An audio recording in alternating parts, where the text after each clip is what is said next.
Councillor মৃন্ময় দাস। অনুপ রয়েছে আমার সঙ্গে। অনুপ, ঠিক কি কি অভিযোগে মৃন্ময় দাসকে গ্রেপ্তার করলো পুলিশ?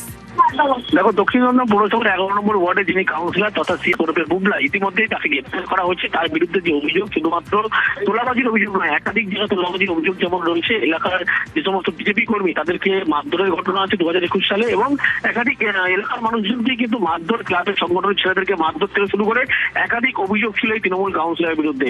এবং ভোর রাতে ইতিমধ্যেই তাকে গ্রেপ্তার করা হয়েছে মৃন্ময় দাসকে, যিনি 11 নম্বর ওয়ার্ডের কাউন্সিলর, এবং তার বিরুদ্ধে তোলাবাজি সহ একাধিক ধারা যে মামলা ছিল সেই প্রত্যেকটি মামলা অ্যাড করা হয়েছে। এবং আজকেই অভিযুক্ত তৃণমূল কাউন্সিলর মৃন্ময় দাস অথবা বুবলাই তাকে আদালতে পেশ করা হচ্ছে এবং তাকে হেফাজতে নেওয়া হবে। তার কারণ তার বিরুদ্ধে একটা নয়, একাধিক মামলা, শুধুমাত্র তোলাবাজির 10 থেকে 12টা মামলা যেমন তার বিরুদ্ধে রয়েছে, অন্যদিকে তৃণমূল এর গোষ্ঠীদ্বন্দ্ব, তৃণমূল কর্মীদেরকে মারধর, ক্লাবের সংগঠনের কর্মীদেরকে মারধর থেকে শুরু করে বিজেপি কর্মীদের মারধর, একাধিক অভিযোগ উঠেছিল। এবং সেই অভিযোগের ভিত্তিতে ইতিমধ্যেই তাকে গ্রেপ্তার করা হয়েছে এবং আজকেই তাকে আদালতে পেশ করা হয়েছে। বেশ, অর্থাৎ তোলাবাজি, মারধর, হুমকি দেওয়ার অভিযোগ এই ধৃত মৃন্ময় দাসের বিরুদ্ধে।